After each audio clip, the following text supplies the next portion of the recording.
J'ai vu passer ça, un article du Parisien qui a beaucoup fait réfléchir dans la sphère, un peu tech, pirate, gna gna gna. Ouais, donc lui, c'est un mec du parti pirate. Je sais plus ce que ça vaut le parti pirate. Je sais à l'époque, les gens y suçaient, et aujourd'hui, je sais pas ce que c'est devenu. Mais du coup, le Parisien qui a sorti un article dont Google Pixel et GraphenOS, la botte secrète des narcotrafiquants pour protéger leurs données de la police. Et du coup, j'ai vu toute la sphère de gens un peu experts, tech, logiciels, code, je sais pas quoi et tout, bref, je sais pas comment appeler ça, mais les geeks professionnels qui se sont énervés là-dessus et ça m'avait l'air assez intéressant parce que ça lie finalement un sujet que je connais pas, qui est la question des logiciels libres, des trucs comme ça et un sujet que je connais, c'est la répression policière et notamment les discours politiques pour justifier la répression. Et du coup, donc c'est parti de cet article du Parisien qui dit donc Google Pixel et GraphenOS, la botte secrète des narcotrafiquants pour protéger leurs données de la police.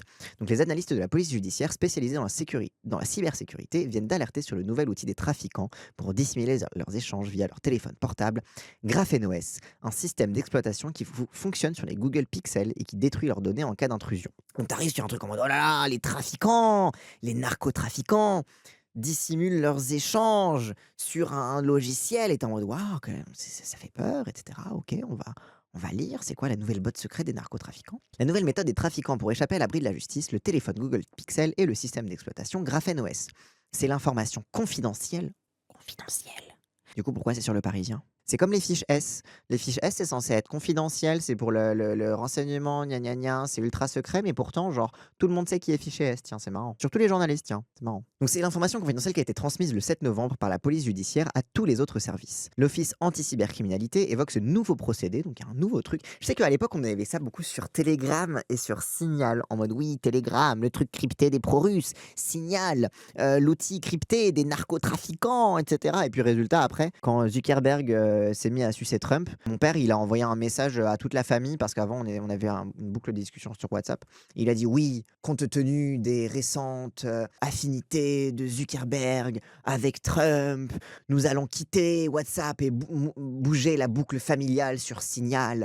Et voilà, du coup, bref, même mes parents, boomers, quand ils ont vu que Zuckerberg suçait Trump, ils ont dit on bouge sur Signal, car Meta veut vendre nos données à Trump. Mon père a fait la même JPP, mais oui, c'est trop mignon. Mais du coup, c'est un truc, en vrai, t'as tous ces trucs-là qui sont en fait des structures qui essayent justement de lutter contre la mainmise des grosses boîtes, genre Google, etc. La mainmise qu'elles ont sur nos données, hein, parce qu'en fait, le business derrière la plupart des applications, le business numéro un, c'est celui des données personnelles et de leur revente. Bah, en fait, oui, t'as tout un univers de personnes. Alors, il y en a autour du logiciel libre, d'autres autour d'alternatives, mais pas forcément libres, etc. Enfin bref, qui essayent justement de développer une architecture du web qui échappe justement à la captation des GAFAM et au monopole quasi intégral qu'ont les GAFAM sur l'internet. Et du coup, c'est intéressant que c'est souvent traité sous cet angle-là de regarder les criminels et les narcotrafiquants sont là-dessus. Sauf que dès que Zuckerberg fait de la merde, t'as même les darons boomers qui disent vas-y, faut bouger sur Signal parce que les données personnelles, c'est important, quoi. Donc, l'Office anti-cybercriminalité évoque ce nouveau procédé qui serait utilisé par les criminels, en particulier les trafiquants de drogue. Alors attention, trafiquants de drogue, en plus, la drogue, c'est pas bien, hein. Vraiment, la drogue, c'est mal.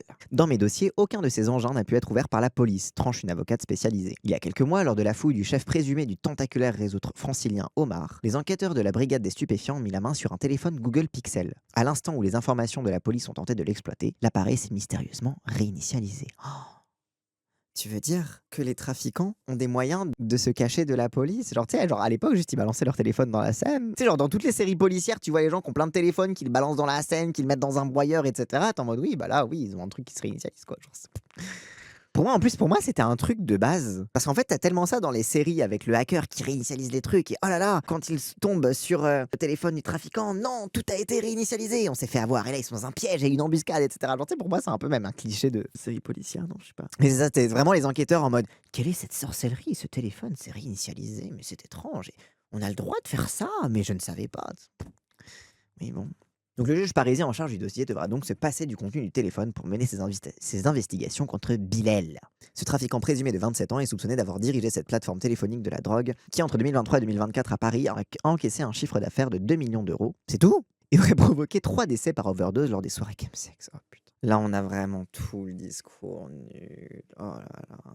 Il a dirigé cette plateforme de la drogue à 2 millions d'euros. Désolé, 2 millions d'euros, c'est vraiment pas grand-chose, désolé. Et aurait provoqué les décès par overdose lors de soirées chemsex. Donc là, t'as vraiment tout. T'as la panique morale sur le chemsex. T'as le truc de les trafiquants sont responsables des overdoses. T'as le truc de... Alors du coup, les gens qui se droguent, ils sont responsables du trafic. Et les trafiquants, ils sont responsables de la mort. T'es en mode, du coup, qui est responsable de qui exactement? Genre, ils sont main dans la main au final, quoi. Bref. Genre déjà, t'as vraiment le discours sur la drogue qui n'a absolument aucun sens. En plus, désolé, genre...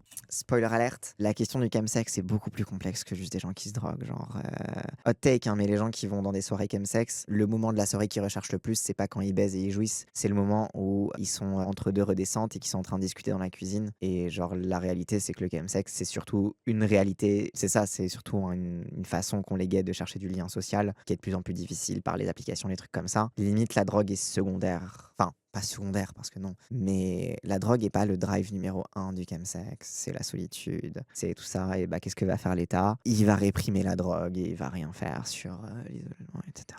C'est une folie. Une intensité, oui, mais du lien surtout. Bah oui, c'est ça, hein. Donc conçu pour renforcer la sécurité des données personnelles retenues dans les téléphones mobiles.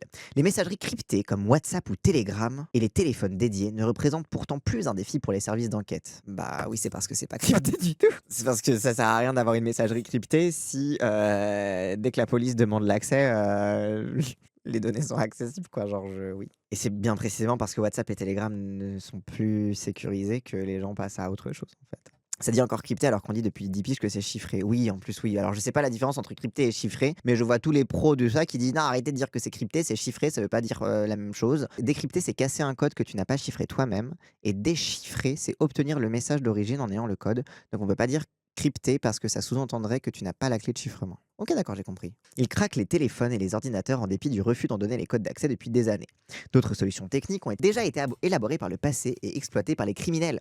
EncroChat, un logiciel de cryptage pour téléphone, et Sky ICC, une messagerie cryptée, en sont les exemples les plus marquants. Les données récupérées par la justice ont entraîné les arrestations de nombreux criminels dans le monde entier, tueurs à gages et trafiquants internationaux notamment. GrapheneOS, lui, est un système d'exploitation mobile alternatif fonctionnant sur l'écosystème Android et développé spécifiquement pour renforcer la sécurité des données personnelles contenues dans les téléphones mobiles, précise un analyste de la police judiciaire. Il promet ainsi à ses utilisateurs le niveau de confidentialité et de protection contre les intrusions et les atteintes à la vie privée le plus élevé du marché. Ce logiciel est gratuit et conçu pour fonctionner exclusivement sur les téléphones de la gamme Google Pixel. Ces appareils permettent notamment l'intégration d'une puce de sécurité qui protège les échanges en les chiffrant. Initialement présenté comme étant destiné à des usages légitimes pour protéger les citoyens contre des intrusions sur leur téléphone mobile, notamment pour les journalistes, les chercheurs ou les activistes, GrapheneOS s'est progressivement diffusé auprès d'utilisateurs désirant avant tout échapper à toute forme de collecte ou d'analyse de données et de leur support par les autorités, y compris dans le cadre judiciaire, ajoute la PJ. Alors déjà, ça veut dire la même chose. La police judiciaire a utilisé 2 fois la même phrase. Parce que désolé, mais les usages légitimes pour protéger les citoyens, notamment les journalistes, les chercheurs ou activistes, contre les intrusions de leur téléphone mobile, c'est exactement pareil que d'échapper à toute forme de collecte, d'analyse de données et de leur support par les autorités, y compris dans le cadre judiciaire, parce que, spoiler alerte, parfois les journalistes subissent de la répression judiciaire. Parce que certes, il y a des lois pour protéger les lanceurs d'alerte, etc. Mais allez raconter ça aux journalistes qui ont l'État sur le dos parce que, au hasard, ils révèlent des secrets d'État. Donc en gros, c'est légitime si t'es un gentil, mais c'est pas légitime si t'es un méchant. Donc en fait, c'est pas qu'une question que ce soit des journalistes, des chercheurs ou des activistes. C'est si t'es un activiste qu'on aime bien, c'est légitime. Si t'es un activiste qu'on n'aime pas, c'est illégitime. Sauf qu'un activiste, il va pas utiliser ça s'il a pas le risque que précisément, s'il n'y a pas des dangers, justement. Donc encore une fois, tu vois, genre déjà, on a cette distinction entre les usages légitimes et les usages illégitimes. Oui, Ariane Lavrieux, très très bon exemple de journaliste qui a subi la répression de la part de la France, parce qu'elle a dévoilé des secrets d'État qui étaient importants et qui étaient d'utilité publique. Donc oui, désolé, mais du coup, Ariane Lavrieux, c'est un usage légitime pour protéger une citoyenne, journaliste, chercheur, activiste contre des intrusions sur son téléphone mobile? Ou c'est une utilisatrice désirant avant tout échapper à toute forme de collecte d'analyse de leur support par des autorités, y compris dans le cadre judiciaire? Oui, est-ce que Snowden, c'est légitime ou c'est illégitime? Est-ce que genre Julian Assange, c'est légitime ou c'est illégitime? Même un avocat, tu sais, genre Arié Halimi, c'est légitime ou c'est illégitime?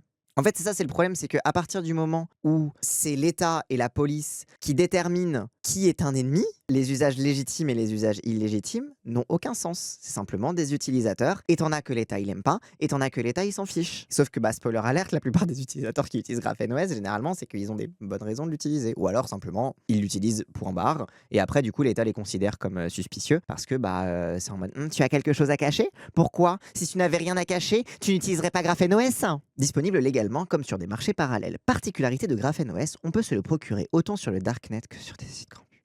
Le darknet, c'est pas genre un internet parallèle avec les trafiquants, gna gna gna et tout, genre juste c'est une forme d'accès différent. Quand tu es un journaliste et que tu fais un article là-dessus, tu as quand même une responsabilité d'être précis, non? Je sais pas. Parce que moi, en fait, mon problème, c'est que je suis un béotien. Je sais que les experts, ils disent que c'est de la merde. Du coup, j'attends qu'un journaliste m'explique en quoi c'est de la merde. Mais ça fait partie de la stratégie répressive. C'est que la vérité, le Parisien, c'est du journalisme de préfecture. Oh là là, l'information a fuité de la police de cybercriminalité, etc. Non, c'est la police qui vous donne les infos et qui vous dit faites un article là-dessus, comme ça on aura une justification de les poursuivre. Parce que concrètement, c'est ça qui est en train de passer, on y vient après. Mais genre, c'est toujours la technique de toutes les initiatives pour échapper aux GAFAM, pour échapper à la prédation sur les données, que ce soit de la prédation individuelle ou de la prédation politique sur les données des personnes, c'est toujours mélangé au truc de criminalité, de machin, pour entourer les trucs comme GraphenOS, par exemple, d'une espèce d'aura subversive et d'une espèce d'aura de ça pue, éloignez-vous de ça, on a le droit de le réprimer parce qu'on vous a prouvé que c'était un peu shady, quoi. Alors que la vérité, c'est que c'est d'autant plus shady que vous ne nous expliquez pas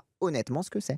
Donc si on dit oui, c'est trouvable sur le darknet, évidemment ça va paraître shady, sauf qu'une fois que t'as compris que en fait c'est aussi référencé sur l'internet normal et juste genre c'est à disposition de tout le monde et c'est très transparent, genre ils ont littéralement un compte Twitter, c'est pas secret. Les policiers ont par ailleurs détecté l'existence de forums spécialisés, de salons sur le darknet ou de chaînes YouTube non référencées qui en font la promotion.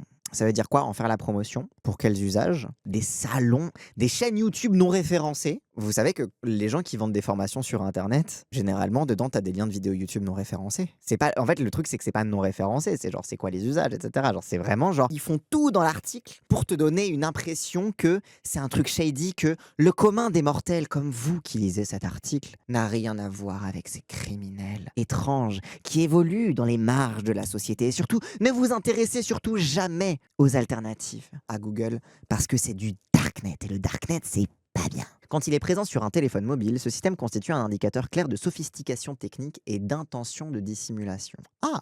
Attends, parce que tout à l'heure, vous nous parliez du fait qu'il y a des gens qui l'utilisent pour un usage légitime et d'autres qui en détournent les usages. Et après, en fait, il n'y a plus d'usage légitime. Là, vous êtes en mode, si tu l'as sur ton téléphone, t'es suspect. Je croyais qu'il y avait des usages légitimes. Parce que si tu l'as sur ton téléphone, ça veut dire que tu es très sophistiqué. Ou alors que tu as juste trouvé le site internet de GraphenOS et que tu as téléchargé le truc et que tu l'as installé sur ton téléphone.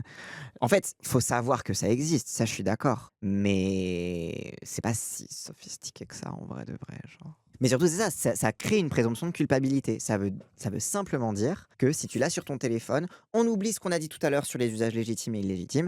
Les avoir sur ton téléphone, ça veut dire que tu es présumé coupable. Ça veut dire que tu as quelque chose à cacher et c'est pas bien de cacher des choses au gouvernement. Parce que parfois, tu veux juste cacher des trucs à Google, tu veux juste... Moi, par exemple, j'ai supprimé Messenger de mon téléphone parce que j'ai lu des articles qui expliquaient que Messenger, c'était un aspirateur à données, que quand c'était sur le Wi-Fi, ça aspirait toutes les données possibles, etc. En fait, que c'était vraiment un truc, mais genre dégueulasse à avoir sur son téléphone. Du coup, j'étais en mode, j'y connais rien. De toute façon, j'utilise pas Messenger, vas-y, je le supprime, tu vois. Moi, j'y vais vraiment comme un béotien qui est impossible de dégafamiser parce que bon, je suis quand même captif des systèmes clos, Google, etc. Et en vrai, je trouve ça plutôt pratique. Et voilà, je suis vraiment un pigeon et un normie sur les questions de sécurisation de mes données, etc. Mais genre, même en tant que pigeon et normie, j'ai quand même un truc de, en vrai, je kifferais bien utiliser ce genre de truc, même si je sais pas trop, même si j'ai quand même... En fait, j'aimerais bien que le quotidien soit dégafamisé, tu vois. En fait, je vis avec ces contradictions, mais c'est un truc avec lequel je suis plutôt d'accord en théorie. Mais du coup, ça veut dire que si un jour, je saute le pas et je suis un peu en mode bon vas-y, de toute façon supprimer Messenger ça suffit pas, j'arrête les iPhones, j'achète un Google Pixel reconditionné ou je sais pas quoi parce que je fais attention à la planète et j'y installe GraphenOS pour protéger mes données personnelles, du coup ça voudra dire que je serais suspect parce que en fait, alors que dans mon cas je voudrais simplement protéger mes données personnelles contre la prédation privée, contre la prédation d'entreprises privées qui ont des monopoles larges et extrêmement dangereux sur une grosse partie de l'internet. Parce qu'il y a l'État qui regarde ça d'un point de vue, si on essaye de me cacher quelque chose à moi, l'État, ça veut dire que c'est suspect. Mais en fait, on essaie aussi de cacher quelque chose à des monopoles privés, à des entreprises privées.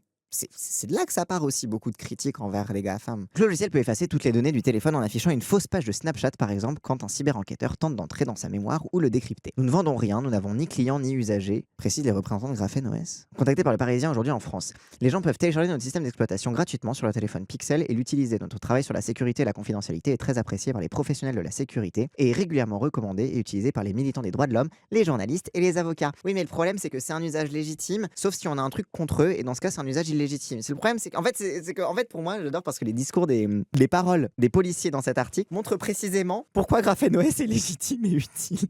Il y a des militants des droits de l'homme qui peuvent en avoir besoin. Bah non, je comprends pas pourquoi. Ah bon? Des militants des droits de l'homme qui ont besoin de dissimuler leurs données envers l'État?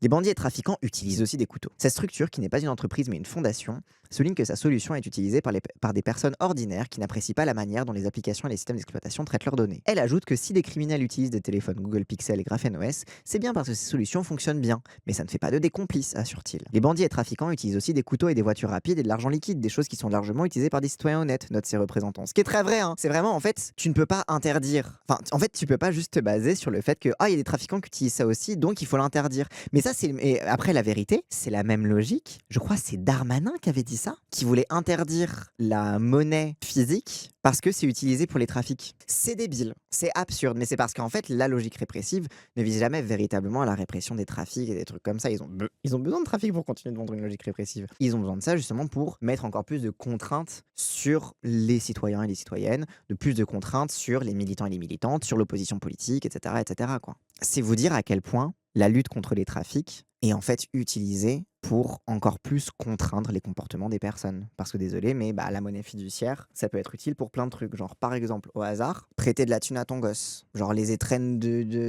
début d'année. En fait, t'as plein de moments où le cash peut être utile, même juste pour thésauriser, même juste t'as pas confiance en ta tendance à dépenser de l'argent quand c'est sur ta carte bleue. Du coup, t'as des gens, ils vont retirer de l'argent en début de mois pour pouvoir les mettre par paquet et être sûr de dépenser ce qu'ils ont besoin de dépenser. Des gens qui ont des problèmes de dépenses d'argent, etc. En fait, t'as plein de trucs. Ouais, genre les SDF, genre, t'as plein de trucs où, en vrai, l'argent liquide est encore utile. Oui, ça, les vides-greniers. Très bon exemple, les vides-greniers. Quand on parle de l'économie parallèle, c'est pas que l'économie criminelle, hein. L'économie parallèle, c'est aussi les vides-greniers. C'est aussi les services rendus de personne à personne. En fait, c'est plein de trucs où il y a beaucoup de liquide qui est utilisé parce que c'est le truc le plus rapide, c'est le truc le plus efficace et tout le monde n'a pas forcément un sum-up, un truc. Et puis de toute façon, c'est des trucs où on a l'habitude de le faire passer par des trucs informels. Les gens qui font des vides-greniers, ils déclarent pas l'entièreté de l'argent qu'ils gagnent, sauf s'ils font vraiment des milliers des cents, quoi. Et pour acheter de la bœuf, bien évidemment, qui devrait être légalisée.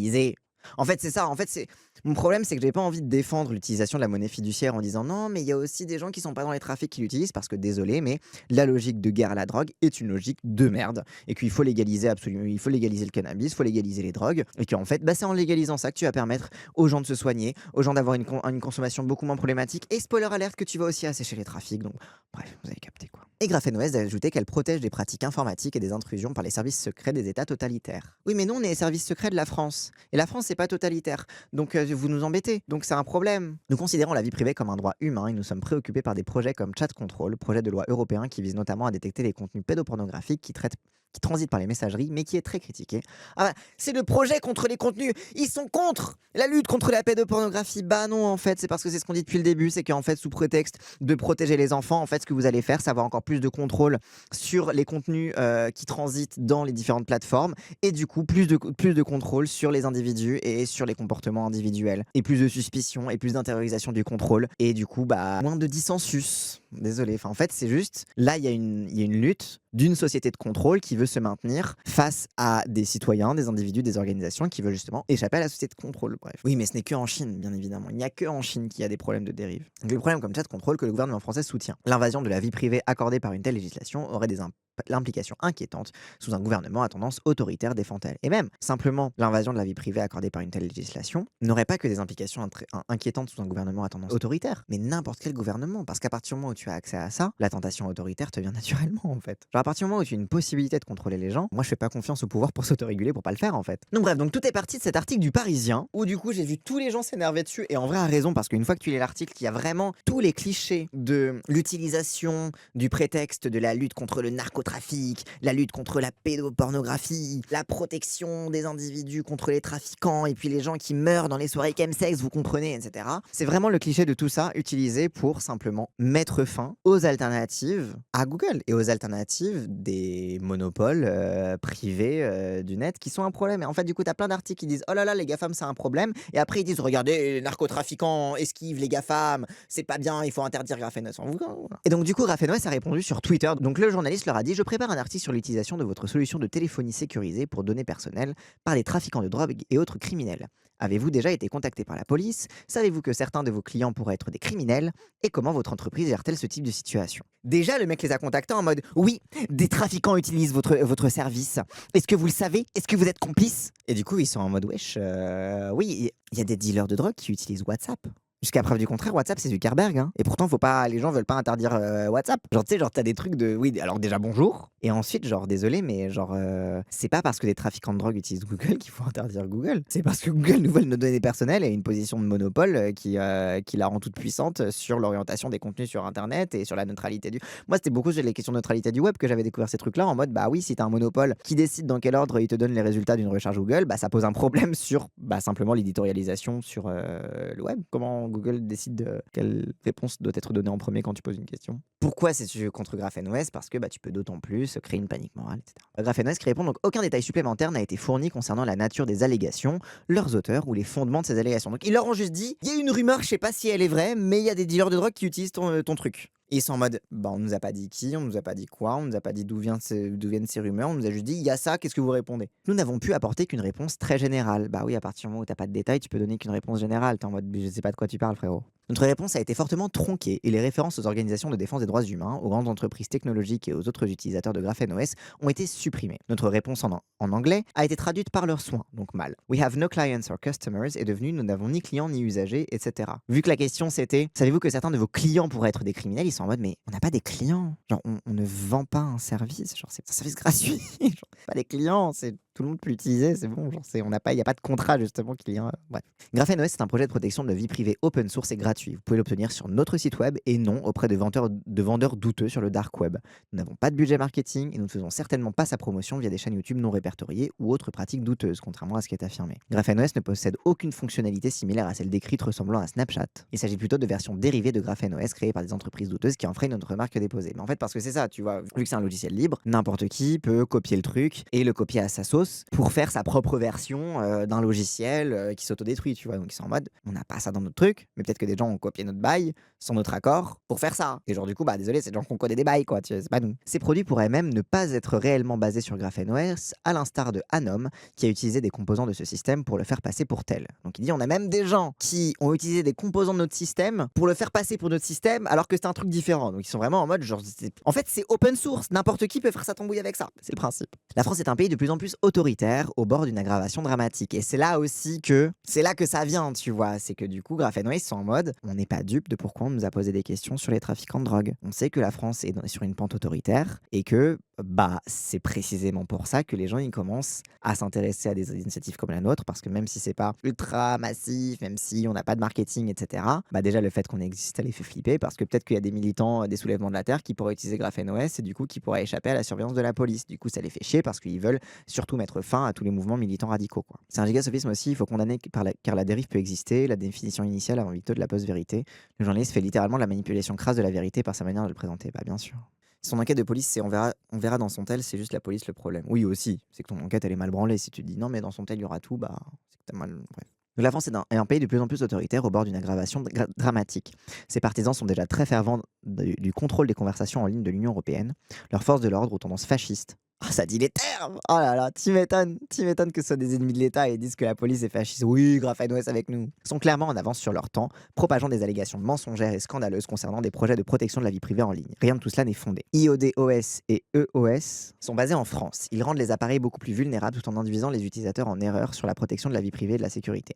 Ces faux produits de confidentialité servent les intérêts des régimes autoritaires plutôt que de protéger les citoyens. EOS reçoit des millions d'euros de financement public. Ces fabricants accusent un retard de plusieurs mois, voire d'années, dans la mise à disposition des correctifs de sécurité et de confidentialité Android standard. Ils incitent fortement les utilisateurs à utiliser des appareils dépourvus de chiffrement de disques fonctionnels et de protection de sécurité essentielle. Leurs données sont ainsi accessibles aux applications, services et gouvernements qui les convoitent. Il y a une raison pour laquelle ils s'en prennent à un projet légitime de protection de la vie privée et de sécurité développé en dehors de leur juridiction, plutôt qu'à deux entreprises basées en France, à leur portée, qui profitent de la vente de produits de protection de la vie privée. C'est quoi, c'est EOS? Je sais pas c'est quoi. IODOS et EOS. Mais c'est d'autres bails, en gros, qui sont basés en France et qui reçoivent de la thune publique et qui sont nuls à chier en termes de protection. OK. C'est une alternative à GrapheneOS, mais un peu moins poussée. OK, du coup, c'est un peu genre leurs concurrents qui sont un peu nuls et ils sont en mode: «Oui, bah, tu m'étonnes qu'ils s'attaquent à nous parce que nous, on est les meilleurs sur le marché, quoi». OK, d'accord. Ah non, mais c'était le téléphone du FBI qu'ils ont vendu aux dealers. C'est une coalition de services secrets du monde entier qui était le plus gros fournisseur de téléphones. Ah mais oui, c'est le bail, on avait vu une vidéo là-dessus, oui, oui. Ils ont fini par choper des gens, mais ils ont littéralement du sang sur les mains car ils laissent couler des trucs sur lesquels ils avaient les infos pour pas agréger leur couverture. Oui, c'est le truc où ils avaient filé des faux téléphones avec un faux truc, GrapheneOS et cetera. OK, d'accord, oui, oui, oui, oui, oui. Donc même leur truc, il est basé sur GrapheneOS pour faire craquer. OK, d'accord. Donc la Quadrature du Net, ils ont fait aussi, ils sont aussi insurgés parce qu'ils sont en mode attention, parce que là, on voit clairement que l'article du Parisien, il est clairement pas innocent et que c'est clairement une attaque contre GrapheneOS et pas une information sur les nouveautés du trafic de drogue, etc. C'est surtout pour dire attention, les gens qui veulent protéger leur vie privée sont des complices des narcotrafiquants et à minima sont suspects de vouloir échapper à l'État alors que vous n'avez rien à cacher normalement. Deux articles du Parisien hier suivis aujourd'hui d'un article du Figaro, comme par hasard, le Parisien, le Figaro, que des journaux de droite, ont lancé une offensive honteuse contre GrapheneOS, un système d'exploitation open source pour téléphone, gratuit et accessible à tous. À la Quadrature, c'est un des outils que nous privilégions et recommandons régulièrement pour se protéger du tracking publicitaire et des spyware. Donc les spyware, c'est les logiciels espions. Relayant la propagande du ministère de l'Intérieur, oui, parce que clairement, on a vu vraiment dans la façon dont ils interviewent les policiers, clairement, ils sont du côté des policiers dans l'article. Relayant la propagande du ministère de l'Intérieur, les journaux décrivent GrapheneOS comme une solution de téléphonie du crime et un policier ajoute que son utilisation est suspecte en soi, donc ça c'est le truc qu'on a vu tout à l'heure, car elle indique une intention de dissimulation. En présentant GrapheneOS comme une technologie liée au trafic de drogue, cette attaque vise à criminaliser ce qui est en fait en réalité un outil sécurisé de préservation de la vie privée. Dans ces articles, la chef de la section cybercriminalité du parquet de Paris, à l'origine de l'arrestation de Pavel Durov, menace également les développeuses de GrapheneOS. Interviewée, elle prévient qu'elle ne s'empêchera pas de poursuivre les éditeurs si des liens sont découverts avec une organisation criminelle et qu'ils ne coopèrent pas avec la justice. Donc elle est en mode, si on découvre que des criminels utilisent GrapheneOS, on va faire tomber l'entreprise. Et donc c'est ça, vous voyez derrière. C'est que le but, c'est pas de faire tomber des trafiquants. Parce que les trafiquants, quand GrapheneOS sera tombé, il y a d'autres trucs open source qui existent, tu vois. Genre, ils peuvent se démerder autrement. Sauf que la vérité, le but, c'est de tuer les alternatives comme GrapheneOS. C'est tout. Le gouvernement essaie régulièrement d'associer les technologies de protection de la vie privée, et notamment le chiffrement des communications, à un comportement criminel pour mieux les affaiblir et justifier des polices de surveillance. Ça a été le cas dans l'affaire dite du 8 décembre, où un récit policier était construit autour des pratiques numériques sécurisées des inculpés pour mettre en scène un groupuscule clandestin et conspiratif. Désormais, c'est le trafic de drogue qui sert à attaquer ces technologies et rendre justifiable la surveillance des communications. La loi dite narcotrafic a ainsi été le prétexte pour tenter de légaliser les backdoors dans les applications chiffrées comme Signal ou WhatsApp, sans succès. Et du coup, il parle d'un article du Monde diplomatique qu'on va lire ensemble, qui revient longuement sur l'histoire de l'utilisation politique de la problématique du trafic de drogue pour justifier des politiques sécuritaires et de surveillance, parce qu'en fait, c'est pas pour rien qu'ils utilisent le prétexte du trafic de drogue, c'est parce que aussi, c'est un prétexte qui est le plus simple. Quand on parle de la guerre à la drogue, etc., c'est utilisé pour mener une guerre raciale, pour mener une guerre contre les opposants politiques, c'est utilisé pour mener maintenant la guerre contre toutes les alternatives aux GAFAM, etc. Il y a aussi un truc du système qui se défend en utilisant le prétexte du narcotrafic. Et là, du coup, on en a parlé plusieurs fois sur les différentes chaînes de Zawa Prod et tout, et c'est un sujet qui nous tient à cœur. Mais c'est encore une fois comment l'autoritarisme progresse sur le dos de prétextes comme celui du narcotrafic, etc. Alors qu'on sait très bien comment faire pour lutter contre le trafic de drogue, c'est en légalisant et en se rendant compte que en fait ça sert à rien de lutter contre le trafic de drogue parce que les gens se droguent et que c'est pas grave. Le but c'est qu'ils puissent avoir une consommation raisonnée et pas une consommation problématique. Et spoiler alerte, plus t'interdis et plus tu remets les drogues aux marges de la société, plus les gens vont avoir des rapports problématiques à la consommation. C'est donc un article du Monde diplomatique qui s'appelle Narcotrafic, un ennemi commode, de Laurent Bonelli. Sitôt nommé, le nouveau ministre de l'Intérieur français, M. Laurent Nunez, ancien préfet de police de Paris, a annoncé que la guerre contre les narcotrafiquants serait l'une de ses deux priorités. Ce thème suscite des discours de plus en plus affolés sur fond d'analogie avec l'Amérique latine. La question de la demande constante de drogue semble moins passionnée que la chasse aux pourvoyeurs. Et c'est vrai qu'en effet, en ce moment, Trump, sur fond de guerre contre le narcotrafic, etc., est en train de mener une guerre contre le Venezuela. Littéralement d'agresser un pays étranger, qui plus est un pays de gauche, qui a des réserves de pétrole. Et Trump, c'est derrière le prétexte du narcotrafic qu'il utilise pour balancer des bombes sur des bateaux vénézuéliens, qui sont d'ailleurs possiblement des bateaux de migrants. Bah, ouais, mais bref, le mec, il est en train de mettre en place tous les trucs illégaux possibles pour écraser le Venezuela. Je suis complotiste, mais je pense qu'il y a un aspect fabrique du consentement de l'invasion du Venezuela en remettant le sujet du narcotrafic à ce moment précis. Je suis d'accord avec toi un peu, mais en même temps, je pense que l'invasion du Venezuela permet de montrer le cap aussi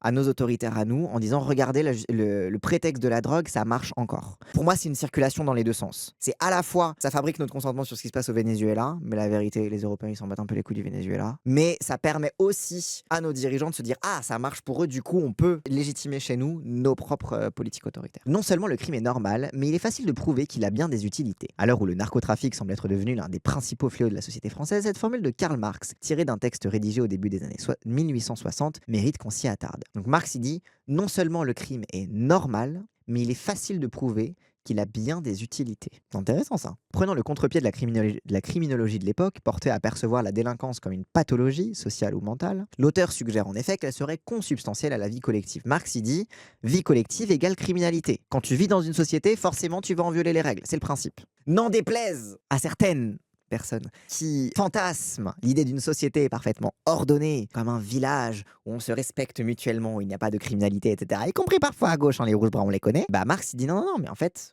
le crime est lié au fait de vivre en société. Tu ne peux pas fantasmer une société où il n'y a pas de criminalité. C'est le principe d'avoir un voisin, c'est que tu le détestes. T'as un voisin, tu le détestes, point barre. Pourtant, tu vis avec, mais tu le détestes. Une piste explorée plus systématiquement par Émile Durkheim, le sociologue montrera quelques années plus tard que le regroupement de certains actes ou comportements sous la catégorie de crime sert à fixer les frontières morales d'une société en séparant une majorité d'honnêtes hommes d'une minorité de criminels. Et que déjà le fait d'inventer la catégorie de crime, du coup, c'est une façon de déterminer une catégorie de personnes contre qui on peut tout faire. Les criminels, bon, au moins, il y a l'état de droit, etc., ils doivent passer dans les tribunaux. Mais c'est ce qu'on a aussi aujourd'hui avec la catégorie de terroristes. Et d'ailleurs, ce n'est pas pour rien que Trump désigne les organisations de narcotrafic latino-américaines comme des organisations terroristes. C'est que du coup, à partir du moment où c'est terroriste, tu peux leur faire tout ce que tu veux de façon extra-légale, personne ne va rien te dire. Et bah c'est exactement pareil pour la catégorie de crime, où tu peux justifier tous les maux possibles, dont l'incarcération, etc., parce que je rappelle que l'incarcération c'est une horreur, parce que c'est une population qui est désignée comme criminelle. C'est une forme déjà d'essentialisation pour garantir le contrôle d'une société. Et ça, c'est aussi des trucs que peut dire Foucault sur la fonction du crime. Durant la Commune de Paris, zéro crime ou délit, il a dit pas comme. Oui, c'est vrai. En vrai, la Commune de Paris a fait l'expérimentation d'une société de redistribution, bah, pas aller jusqu'à l'abondance, mais où les gens avaient un solde, où ils avaient une espèce de salaire à vie, y compris les enfants. Et bah, la Commune a fait l'expérimentation de ça avec une pacification immense de la société à partir du moment où les gens avaient de quoi bouffer, quoi. Genre, c'est logique. Mais c'est pas pour rien que les puissants ne supportaient pas ça. C'est que bah, c'est intéressant aussi pour l'État d'avoir une catégorie dite criminelle. Parce que ça permet de placer toute la population sous le joug de l'épée de Damoclès, de potentiellement tomber dans la catégorie de criminel. À partir du moment où il y a ce stigmate-là, toi, en tant que citoyen, tu as peur de ce stigmate, du coup, tu vas tout faire, y compris tu vas aller au devant des demandes répressives de l'État pour ne surtout pas rentrer dans cette catégorie de criminel. Donc en fait, ça crée la carotte et ça t'évite de trop taper avec le bâton, quoi. C'est comme les SDF ou les épouvantails de la misère, si vous faites pas comme il faut, vous serez les prochains. Exactement. Exactement. Des gens qui sont en bas de l'échelle pour faire peur aux gens qui sont en haut de l'échelle. C'est le principe de la ghettoisation.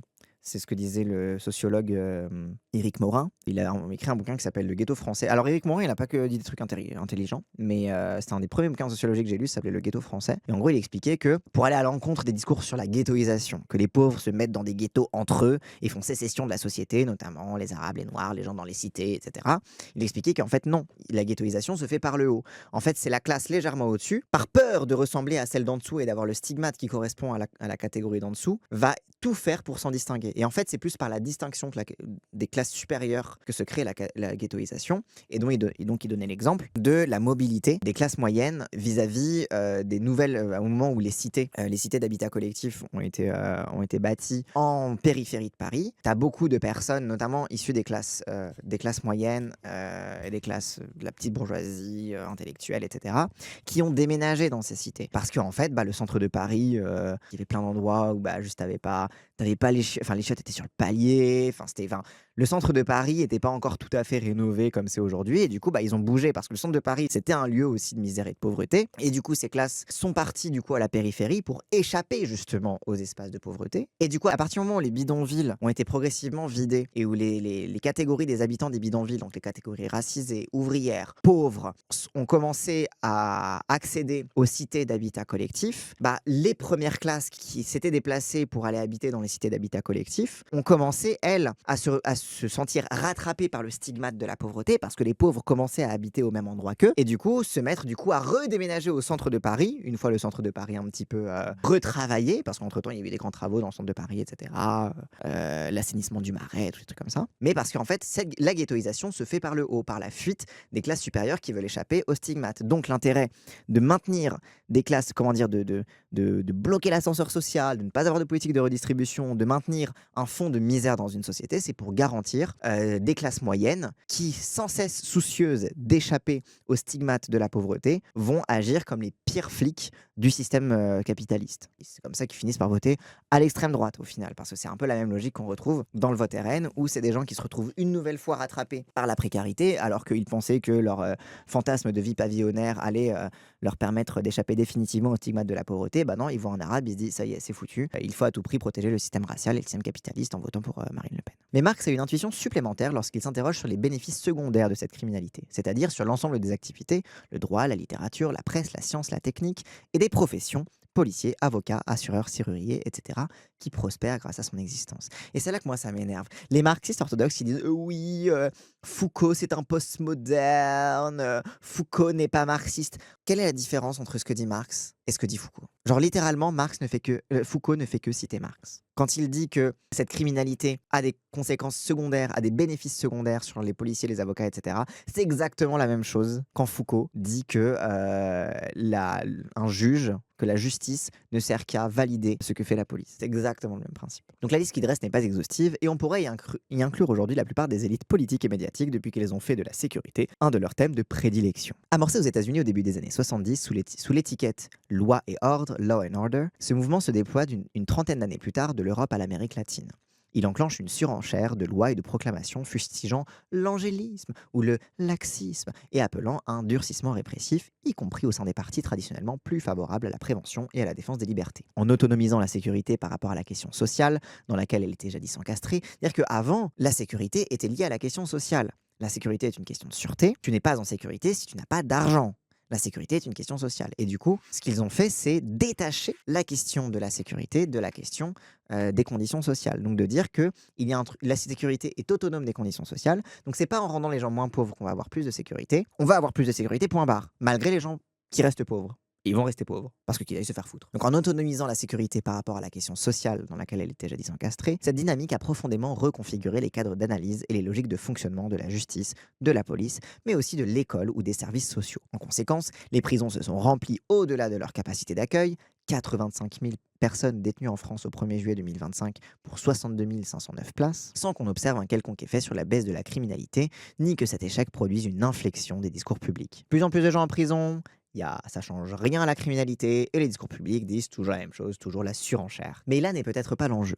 Le tournant punitif est aussi une dramaturgie dans laquelle les mots comptent plus que les actes et l'annonce des lois ou de réformes plus que leurs conséquences réelles. Ce qui compte dans le champ du punitif, c'est de dire que tu vas punir. Punir réellement, on s'en fiche. En fait, c'est toujours avoir ce fantasme permanent qu'il va y avoir encore plus, encore mieux, encore plus d'ordre, encore plus de répression. Et c'est le fantasme de demander plus de répression qui est le piège finalement de ces discours-là, parce que c'est des discours qui créent leur propre échec. Parce qu'en fait, le but, c'est de maintenir captif dans un truc de voter pour nous, on vous donnera plus de sécurité. Avec la complicité intéressée de médias, elle valorise les postures martiales et aiguise les compétitions entre professionnels de la politique cherchant à apparaître plus durs que leurs homologues.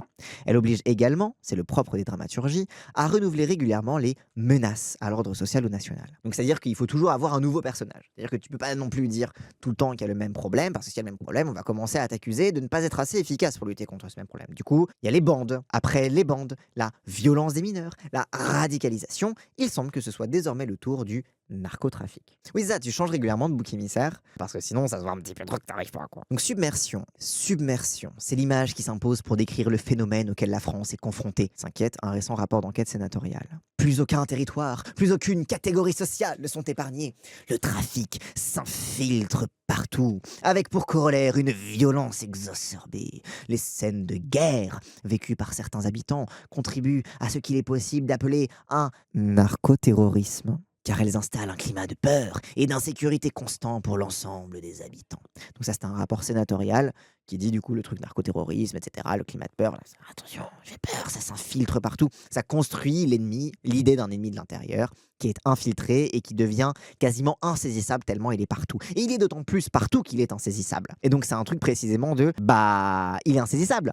Du coup, dommage. Bon, tout ce qu'on va faire, c'est essayer d'encore plus mener au bâton la population française, parce que comme il est insaisissable, on va jamais pouvoir le saisir. Ah mais oui, mais les rapports sénatoriaux, bref. Monsieur Bruno Retailleau, alors ministre de l'Intérieur, avait renchéri. Il y a un tsunami blanc qui déferle sur la France. Un tsunami blanc.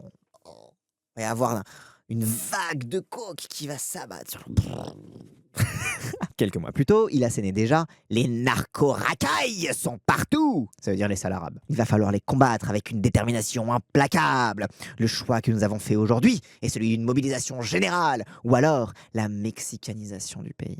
Et donc c'est là où on revient sur est-ce qu'ils font ça pour alimenter notre consentement à ce qui est imposé par les États-Unis au Mexique ou est-ce qu'ils utilisent justement ce que fait les États-Unis envers le Mexique pour booster le consentement envers le fait de faire pareil ici. Et en vrai, c'est un peu des deux. C'est-à-dire que quand tu vas parler d'une mexicanisation de la France, bah, au hasard, dès que tu vas voir, oh, il y a eu une manifestation de la Gen Z contre le narco-État de Claudia Sheinbaum, tu vas te dire, bah, cette manifestation a raison, ce n'est absolument pas une manipulation du parti de droite soutenu par les États-Unis. Ils ont probablement raison, puisque moi, on m'a dit que le Mexique, c'était pas bien, la mexicanisation, et qu'il y avait des narco-terroristes au Mexique. Donc ça va à la fois te faire te dire, bon, bah oui, on peut totalement écraser le gouvernement de gauche de Claudia Sheinbaum parce que c'est un narco-État. Je sais pas ce que ça veut dire, mais c'est ce qu'on m'a dit. Donc ça va à la fois faire que tu vas être d'accord avec ça, mais aussi, dès qu'on va dire attention, la France risque de se mexicaniser, tu vas dire ah oui, vous avez raison, il va falloir vite faire un coup d'État contre Jean-Luc Mélenchon. Soucieux de ne pas être en reste, le ministre de la Justice, Gérald Darmanin, et en plus c'est la période où il y avait Retailleau et Darmanin au gouvernement, les deux qui faisaient la course à l'échalote de qui serait le plus fasciste entre les deux. Le ministre de la Justice, Gérald Darmanin, annonce que les 100 plus gros narcotrafiquants doivent être isolés dans une prison de haute sécurité. Ah mais génial, on va mettre tous les narcotrafiquants dans la même prison, ça va vraiment être très efficace pour lutter contre le trafic. Ça va pas du tout favoriser un monopole de... D'accord. En fait, c'est là aussi, c'est qu'à chaque fois, ce qu'ils disent, c'est débile. Si vraiment t'es en mode, vas-y, on est sincère, on va lutter contre le trafic, ils proposent tous les trucs qui vont encore plus l'encourager. Sur le modèle américain. En termes simples, le danger est à nos portes, écrivent les sénateurs, complaisamment relayés par une multiplicité de unes, de reportages et de dossiers spéciaux dans des médias généralistes. Il serait urgent de réagir, et c'est l'objet de la loi visant à sortir la France du piège du narcotrafic, promulguée le 13 juin 2025. Elle crée notamment un parquet national anticriminalité organisée, PNACO, sur le modèle du parquet national antiterroriste. On voit comment le précédent qui a été mis sur le concept de terrorisme est utilisé désormais sur la question du narcotrafic. Et à quel point, justement, la catégorie de terrorisme était déjà un problème en soi. Et des quartiers de lutte contre la criminalité organisée dans 2 centres pénitentiaires, celui de Vendin-le-Vieil, inauguré en juillet 2025, et celui de Condé-sur-Sarthe. Elle renforce le statut de repenti, les mesures de gel et de saisie des biens criminels, ainsi que les possibilités de répression pénale et administrative. Elle élargit également les techniques spéciales d'enquête des services de police, et ça c'est intéressant, au point que le Conseil constitutionnel a dû censurer les dispositions concernant la surveillance numérique et algorithmique, jugées trop attentatoires à la vie privée. Donc ils ont fait passer une loi qui était tellement vénère en termes de surveillance que le Conseil constitutionnel a dit non, on va pas le laisser dans la loi, ce n'est pas constitutionnel, c'est une atteinte au droit à la vie privée des personnes. Donc non. Parallèlement, l'Office anti-stupéfiants, l'OFAST, créé en 2019 pour coordonner la lutte contre le trafic, voit son rôle et ses effectifs étouffés, le rapport sénatorial proposant même de le transformer en une DEA, Drug Enforcement Agency, à la française, sur le modèle américain. Donc j'adore, donc le Sénat, ils nous disent le wokisme et les trans, c'est importé des États-Unis, donc c'est pas bien parce que c'est une importation étrangère, mais par contre, la lutte contre le narcotrafic dans ces formes-là, c'est bien parce que c'est importé des États-Unis. Je comprends pas, les États-Unis, c'est bien ou c'est mal? Ah non, c'est juste les trans. Ah oui, d'accord, pardon. L'ampleur de cette campagne politico-médiatique ne manque pas de surprendre l'observateur de ce que l'on nommait jusqu'ici la lutte contre le trafic de stupéfiants. Car ce glissement sémantique n'est pas neutre. L'expression narcotrafic convoque un imaginaire lié à la situation latino-américaine popularisée par des séries à succès, Narcos, El Chapo ou des films comme Trafic de Steven Soderbergh. Ouais, ça c'est narcotrafic, narcotrafico, narcos, c'est les narcocs. Dans celui-ci, des cartels fortement organisés, hiérarchisés et armés disputent à l'État des portions complètes de son territoire et sont en lutte pour le monopole de la production et de la commercialisation de la drogue, usant simultanément de la violence et de la corruption.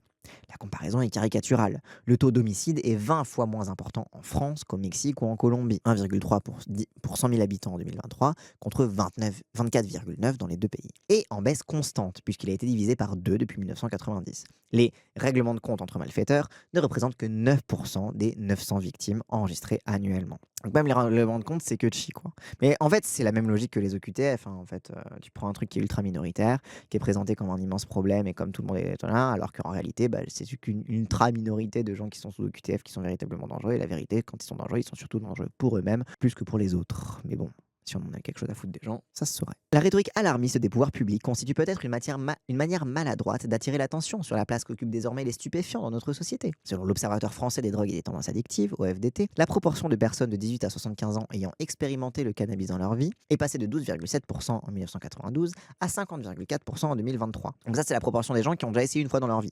Franchement, ça va. T'as essayé une fois dans ta vie, enfin, je veux dire, pas mourir bête non plus, quoi. Pour la cocaïne, on est passé de 5,6% en 2017 à 9,4% en 2023. L'usage d'héroïne reste relativement stable. Ça a toujours été un truc de prouveur, l'héroïne, de toute façon. Donc 2% en 2023. Et les drogues de synthèse progressent. En 2023, MDMA, 8,2%, amphétamine, 4,3% et poppers, 14,9%. Non mais attends, mais poppers, mais bien sûr, c'est la base. Tout le monde qui est au lycée a déjà testé du poppers. Et en plus, le poppers, c'est même pas illégal. Ça se vend en sex shop et en tabac. Pourquoi vous mettez tout, le poppers? Dans ce cas, rajoutez l'alcool et la clope. Vous mettez que des trucs illégaux et vous mettez le poppers aussi. Genre, le poppers, c'est pas illégal, hein. Il s'agit donc d'un phénomène massif qui touche tous les milieux, des intérimaires ou des étudiants, aux députés et aux dirigeants d'entreprise. Et ça, on a eu l'occasion d'en parler, que ce soit avec Zoé Dubus, que ce soit autour de l'affaire handicap, etc., etc. Toutefois, les mesures prises en place par les ministres et les parlementaires, comme leurs analyses, reposent sur deux présupposés erronés. L'assimilation des marchés de la drogue au crime organisé et la focalisation sur les vendeurs au détriment des consommateurs. Donc déjà, il y a deux problèmes dans la façon dont on traite la question de la drogue. C'est on croit que le marché de la drogue est lié au crime organisé et aussi le fait de se focaliser sur les vendeurs au détriment des consommateurs, donc c'est-à-dire d'en faire une question de répression plutôt qu'une question de santé publique et donc de réduction des risques, etc., etc. C'est pareil en addictovigilance, jamais de SAD pour alcool, tabac, effectivement, c'est con. Surtout sur l'alcool. Le trafic de stupéfiants, comme nombre d'activités criminelles, nécessite incontestablement de l'organisation. Mais le niveau et l'ampleur de cette organisation sont difficiles à déterminer. Les sources restent rares et les commissions d'enquête parlementaires, comme la presse, reprennent sans distance les informations transmises par les services de police. C'est-à-dire que les seules sources des rapports parlementaires, etc., c'est la police. Et du coup, t'es en mode, est-ce que la police a pas aussi tendance à nous présenter un truc ultra organisé pour éviter d'admettre que elle est impuissante à lutter contre trois pélos qui, globalement, connaissent quelqu'un au Maroc qui fait pousser des trucs et les transforme dans leur coin, tu vois. Or, ces derniers ont une tendance systématique à exagérer la menace qu'ils combattent. Il faut grossir les traits si l'on veut que les choses passent et soient entendues. Reconnaissez en entretien un commissaire de police. Vous comprenez, si on dit les vrais chiffres, les gens ils vont dire que c'est pas si grave. Du coup, on est obligé de mentir un petit peu pour faire croire aux gens que c'est grave, parce que sinon, on ne pourra jamais surveiller l'entièreté de la population française. Regardez ce qu'ils font en Chine, ils sont tellement en avance. Quand est-ce qu'on fait enfin un crédit social à la française, s'il vous plaît? C'est comme l'article du Parisien qui parle d'un dealer de drogue qu'il surveillait, qui utilise GrapheneOS, qui a un chiffre d'affaires annuel de 2 millions et qui aurait provoqué 3 décès par overdose lors des soirées chemsex, etc. Où t'es en mode, mais en fait, genre, non, il n'a pas provoqué des overdoses. Il y a une question autour du chemsex, c'est pas genre juste les criminels qui créent des overdoses. Non, c'est pas pareil. Mais du coup, t'es obligé de dire, regardez, c'est horrible 2 millions, alors que, oui, c'est un petit dealer, quoi, genre ça. Mais on va justifier que du coup, c'est un narco-criminel, un narcotrafiquant, pour justifier de le traiter comme on fantasme de traiter les pires narcos dans les séries télé, qui finit en tirée de policier ou ça tire dans le tas, quoi. Et au pire, si les gens sont pas d'accord avec ça, on va l'appeler narcoterroriste. Ça va passer. On perçoit les profits immédiats qu'ils peuvent en tirer en matière de légitimité, de prestige ou de renforcement des moyens humains, techniques et légaux. Bah oui, parce que avant tout, ça leur donne de la thune. Eux, ils bossent dans un service sur les drogues. Ils veulent avoir plus de thunes et plus de moyens. Du coup, ils disent, regardez, c'est horrible, il y a vraiment des gros narcotrafiquants, donnez-nous de la thune et augmentez nos salaires. C'est aussi ça, fondamentalement, ça en revient là, tu vois. En fait, c'est que les seules revendications syndicales de l'appareil répressif, c'est plus de répression. Parce que plus de répression égale, en théorie, des meilleures conditions de travail. Spoiler alerte, c'est faux.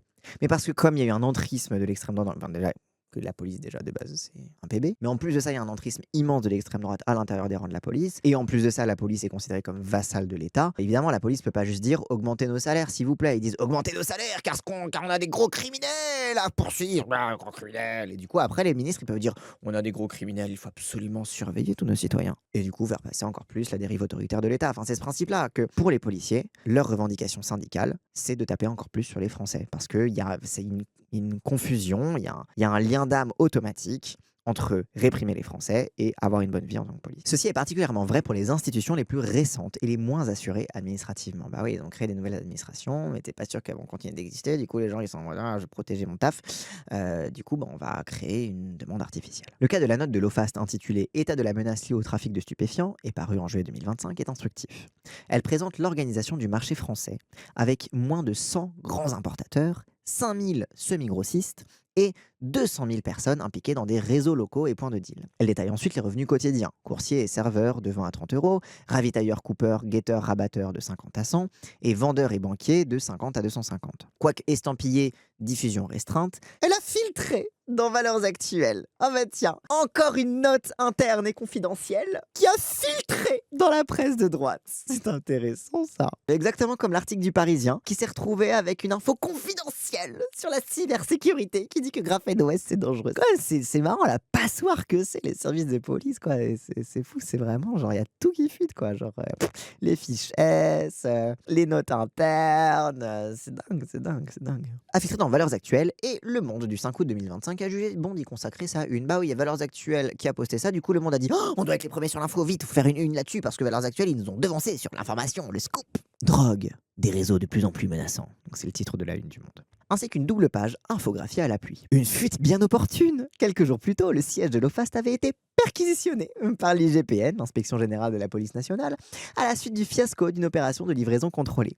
400 kilos de cocaïne ont disparu dans la nature. Ah bah tiens. Qui avait conduit à la mise en examen de plusieurs fonctionnaires de l'antenne marseillaise. Ah, du coup, l'OFAST, ils ont foiré leur truc. Du coup, ils sont sous inspection de l'IGPN. Du coup, ils disent vite, vite, vite, vite. On fait fuiter une note interne à Valeurs Actuelles. Comme ça, il y aura une justification politique de pas trop nous taper dessus et on va être tranquille. Faut quand même protéger l'existence de notre administration parce que sinon, on est dans la merde et ils vont nous faire fermer parce qu'on sait pas faire notre job. Eh bah, dis donc, c'est marrant ça. Mais qu'importe, le monopole policier de la production des données, couplé à la force magique que leur confère le secret qui les entoure, semble dispenser de tout questionnement sérieux sur leurs conditions de production et de circulation. Pour approcher les organisations et les marchés criminels, une autre option consiste à utiliser le matériau recueilli par les investigations policières, mais en le réinterprétant au prisme des sciences sociales. Ainsi, l'économiste américain Peter Reuter s'est-il basé sur les preuves saisies lors de perquisitions, les comptes rendus d'écoute téléphoniques, les interrogatoires des suspects, ainsi que sur les entretiens avec des procureurs, des enquêteurs et des informateurs pour comprendre le fonctionnement de la mafia dans les années 60-70. Donc en gros, ils expliquent que donc, le sociologue à l'époque, c'est pas uniquement les conclusions de la police qu'ils utilisent, mais en fait,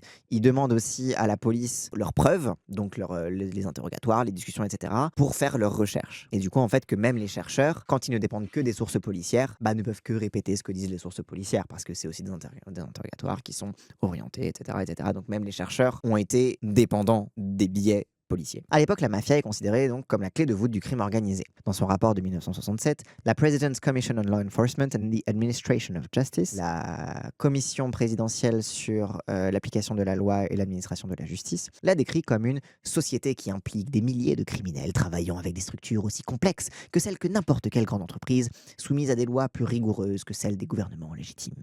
Oui, la mafia fonctionne comme une entreprise. La seule différence, c'est que c'est illégal. Waouh, spoiler. Et qu'ils ont des guns pour faire des règlements de compte parce qu'ils n'ont pas la loi pour virer des gens, par exemple. Ce qui est logique. Dans les paris hippiques et sportifs, les loteries illégales et les prêts usuraires, la mafia aurait conquis une position prééminente en écartant violemment ses concurrents et en pratiquant la corruption des policiers, des élus et des fonctionnaires locaux. C'est marrant, on dirait le capitalisme, mais sans les armées d'avocats pour s'assurer de tout ça, quoi. L'ouvrage de Mario Puzo, Le Parrain, publié en 1969, et le film de Francis Ford Coppola, qui en est tiré en 1972, résument bien ces représentations. Crime désorganisé. Or, le travail de Reuter montre une autre réalité, celle d'un univers morcelé dans lequel les tentatives de monopolisation sont vouées à échouer. En effet, les organisations criminelles ne sont précisément pas des entreprises conventionnelles. D'une part, elles reposent avant tout sur des puissants liens interpersonnels, forgés dans des expériences communes, l'enfance dans un quartier, la migration, l'incarcération, etc. Mais cette force représente une faiblesse dès que la taille s'accroît. La redistribution des honneurs, des places et des bénéfices n'étant pas codifiée ni contractualisée, elle peut rapidement apparaître comme injuste et arbitraire. Bah ça, c'est que si c'est une entreprise qui fonctionne mais sans le soubassement de la loi, bah du coup, pour gérer les inimitiés, les problèmes, pour virer quelqu'un, etc., bah t'es obligé de passer par la force. Et du coup, ça fait que tous les liens sont extrêmement fragiles et peuvent être révoqués à tout moment. Et les gens peuvent aussi ne pas être contents. Et bah normalement, quand t'es pas content dans une entreprise normale, ton patron il dit ferme ta gueule, prends ton salaire, sinon je te vire. Sauf que dans la mafia, bah en fait t'as un gun, t'as des savoirs et même t'as éventuellement des liens avec des gens qui peuvent vendre des trucs pour toi. Du coup, bah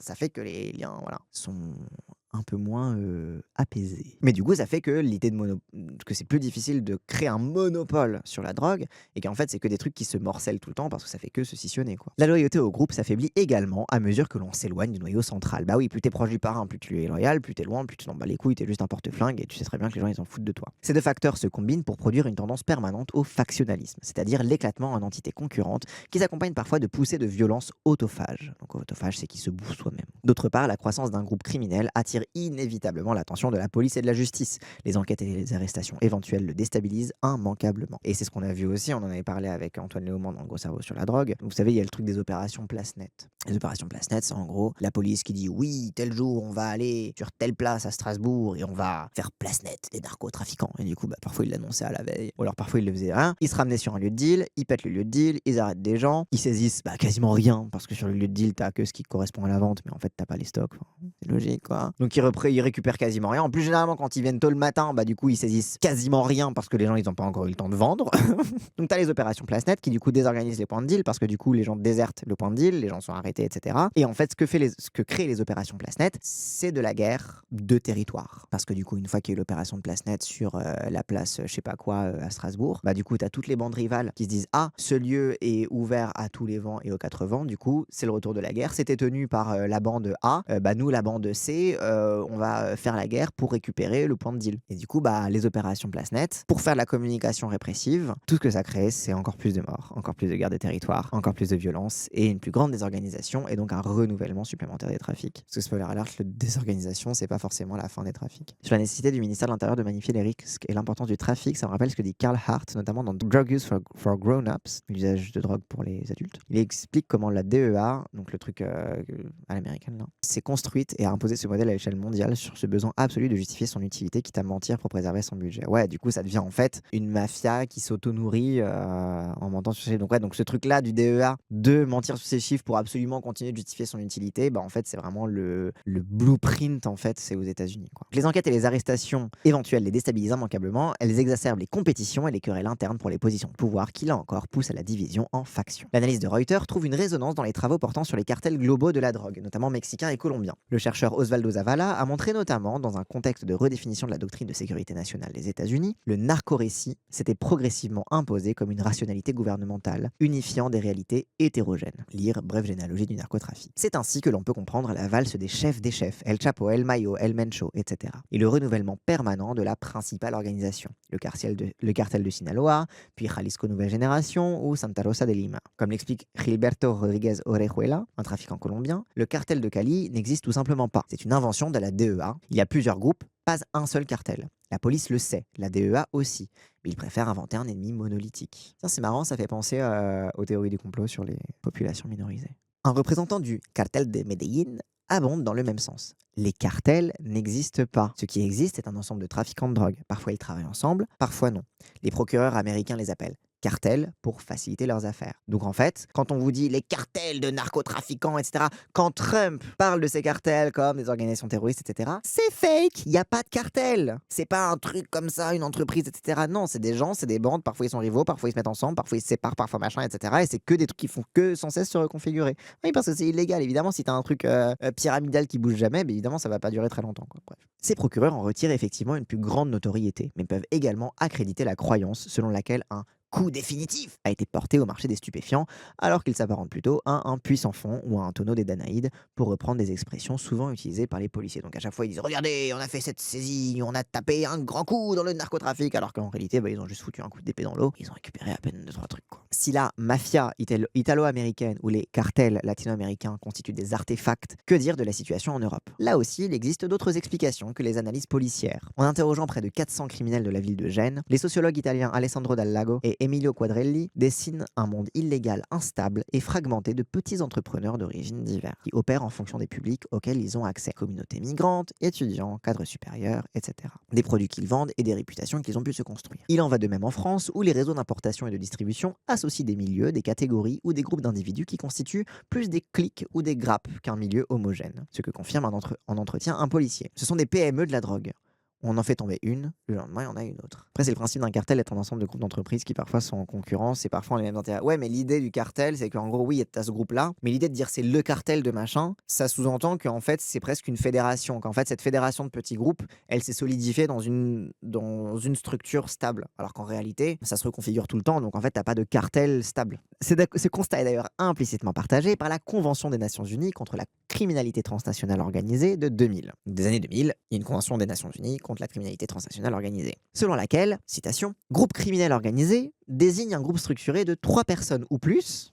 C'est vraiment genre la blague sur, les trotskistes, à 3 ils font une scission, les anarchistes, à 3 ils font une librairie quoi. Ou plus, donc de 3 personnes ou plus, existant depuis un certain temps et agissant de concert dans le but de commettre une ou plusieurs infractions graves. Donc c'est 3 personnes qui disent: «Vas-y, on va faire un bail», ils font un bail et du coup ça devient un groupe criminel organisé. Alors que, tu sais, quand tu vois groupe criminel organisé, tu as l'impression que c'est genre: «Ouais, il y a un parrain de la mafia, il y a machin, ils ont 36 000 contacts, des non, alors qu'en fait, c'est juste 3 pélos qui disent: «Ah vas-y, on va vendre du shit quoi», pour en tirer directement ou indirectement un avantage financier ou un autre avantage matériel. Donc voilà, ils font du sale pour faire de la thune. Difficile d'adopter une définition plus étendue et d'avaliser davantage la justesse de l'expression crime désorganisé, forgée par Reuters. Face à cette situation, que penser des dispositifs exceptionnels annoncés à grand renfort de publicité par les ministres de l'Intérieur et de la Justice? Les unités spécialisées et les structures ad hoc donnent l'impression d'une réponse publique énergique. Mais elles sont toujours constituées au détriment des institutions de droit commun. Bah oui, parce que en fait, c'est à partir du moment où tu crées des nouvelles institutions, c'est pour mieux contourner le droit. Et du coup, mettre des super mots vraiment qui font peur sur les méchants criminels pour mieux justifier de les traiter en toute violation de leurs droits humains. C'est génial, ça, dis-moi. Faut-il des prisons de haute sécurité?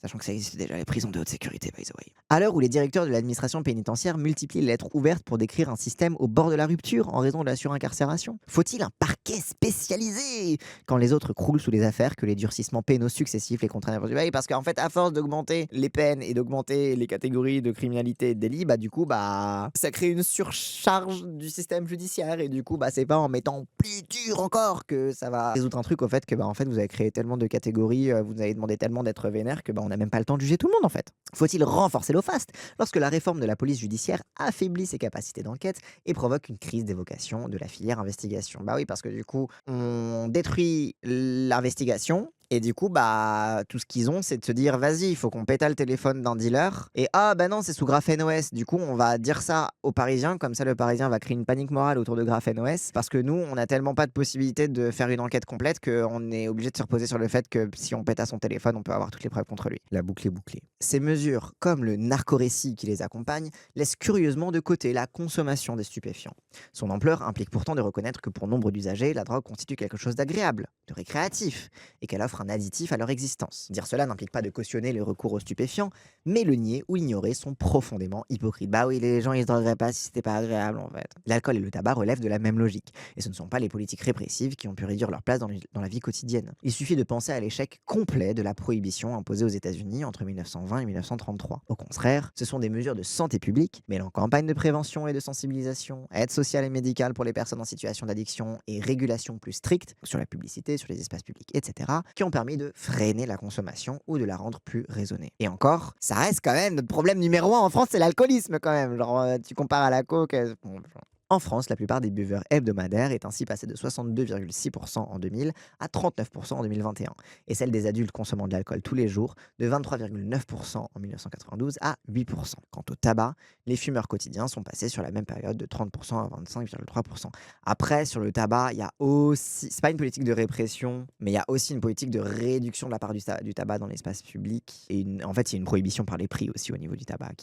Le tabac, il y a un pari que l'augmentation des prix va décourager les gens de fumer. Et du coup, c'est ça aussi qui. Bref. Et aussi, je pense qu'il faudrait corréler la baisse des fumeurs quotidiens à la hausse des vapoteurs quotidiens. Aucune leçon ne semble en être tirée dans le débat actuel. Dans les 629 pages du rapport sénatorial précité, le mot médecin ne figure qu'une fois, et seule une recommandation floue préconise d'engager un véritable effort de communication publique contre le narcotrafic et d'améliorer la prise en charge des consommateurs.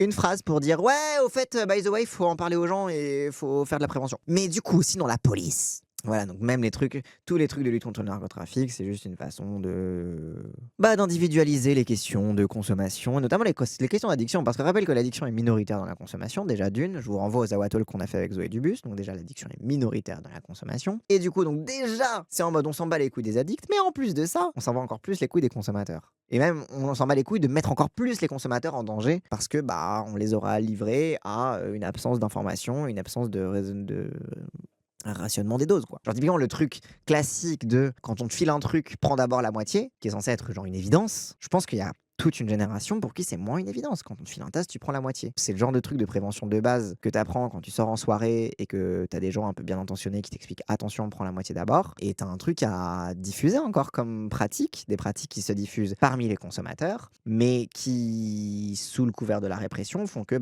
ça devient dangereux de diffuser ce genre de pratiques parce que ça devient de l'incitation, etc. Et du coup, tu peux pas prévenir les gens que on te file un tasse, tu prends la moitié d'abord si tu en as jamais pris. Et même si tu même pas sûr de qu'est-ce qu'il y a dedans parce que c'est tout le temps coupé à des trucs et parfois tu même pas sûr de ce qu'il y a dedans. Bref, vous avez capté. Sans doute que la meilleure manière de lutter, c'est empêcher la transformation en marchandise de l'illégalisme en rappelant le contexte et la complexité de la réalité. Exactement, Zaforix, exactement. Et surtout en garantissant des voies étatiques de protection de la vie privée, des données, et enfin voilà, tu vois, genre de faire en sorte que l'État n'ait plus d'intérêt à monétiser ça. Mais bon, ça veut dire des changements politiques concrets et prendre le pouvoir. Pourtant, il existe de nombreux exemples d'actions publiques en la matière. Des pays comme l'Allemagne, le Canada, l'Espagne, l'Uruguay ou des États américains, le Colorado, Washington, l'Oregon, ont légalisé l'usage récréatif du cannabis, essayé d'en encadrer la production et mis en place des accompagnements efficaces. Oui, mais ça, c'est que le cannabis, tu vois. Genre, en vrai, qu'est-ce que tu fais des autres drogues? Mais bon, c'est déjà pas mal. La focalisation sur l'offre a également pour conséquence de produire une représentation faussée des trafiquants.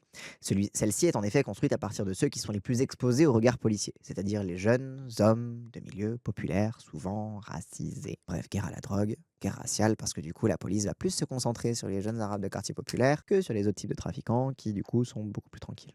Bien sûr, le renoncement à toute ambition nationale de transformation des quartiers défavorisés, le tarissement des financements publics, comme l'essoufflement du tissu associatif et des services sociaux et éducatifs, accroissent la place de l'économie illégale. Bah oui, globalement, les gens sont de plus en plus pauvres, ils ont de moins en moins de thunes, et l'État leur chie de plus en plus dessus. Bah du coup, bah oui, ils vont davantage se dire, vas-y, je vais vendre du shit, parce que globalement, tout le monde me dit que je vais pas m'en sortir, et de toute façon, je m'appelle Mohamed, sur un CV, ça va jamais passer. J'habite dans telle cité, les gens, ils vont voir l'adresse, ils vont dire au secours. Et c'est pas les startups qui te proposent de te domicilier ailleurs pour que pas que ça apparaisse sur ton CV, qui vont changer quoi que ce soit à ce fait. Bien sûr, les liens familiaux élargis que certains entretiennent avec le Maroc et la région du Rif, grosse productrice de cannabis, facilitent la mise en place de réseaux d'approvisionnement et de distribution. Mais ces éléments sont loin d'épuiser la question des marchés de la drogue. Ah oui, c'est pas juste parce que t'as des Marocains qui ont de la famille dans le Rif que c'est bon, t'as répondu le problème du shit, quoi. Darlago et Quadrelli, donc c'était les Italiens, les sociologues italiens qui ont été cités juste avant, montrent ainsi que la cocaïne emprunte des circuits différents en fonction du public visé. De leur enquête à Gênes, ce sont plutôt des Nigérians qui vendent dans la rue et des Albanais dans les bars à hôtesses du port. Mais qui approvisionne ceux qu'ils appellent des gens comme il faut, plus exigeants sur la qualité du produit et moins regardants sur les prix? Des individus insérés dans ces milieux et qui s'y meuvent avec aisance. Donc globalement, chez les pauvres, t'as des pauvres et des étrangers qui vendent la drogue, et chez les riches, t'as des bourgeois qui vendent la drogue. Et qui en fait, globalement, les gens qui vendent correspondent à la sociologie de à qui ils vendent. Et c'est logique. C'est genre juste oui. Il en va de même pour les drogues de synthèse, comme l'ecstasy, facile à fabriquer et distribuée par des habitués de discothèque capables d'interpréter la soirée. Bah oui, c'est des gens qui connaissent le terrain, qui vont davantage le vendre. Donc en fait, si tu te concentres uniquement sur les jeunes arabes de banlieue, tu vas pas endiguer le trafic, mais juste tu vas faire, au prétexte de faire une guerre à la drogue, tu vas faire juste une guerre aux jeunes arabes et une guerre raciale.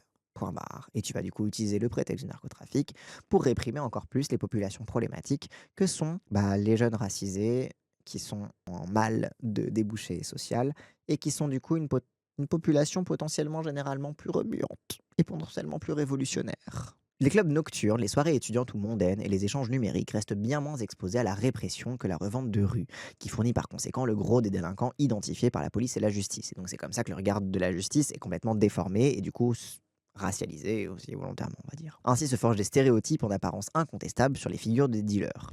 Figures que certains acteurs politiques, journalistes ou experts s'emploient ensuite à radicaliser. Mais c'est pour ça quand Louis Boyard il avait dit qu'il avait vendu de la drogue, les gens étaient en mode oh là là, Louis Boyard, le dealer, lol, etc. Étaient en mode en fait ça a choqué tout le monde parce qu'il a l'air d'un petit blanc sympathique. Mais en vrai oui.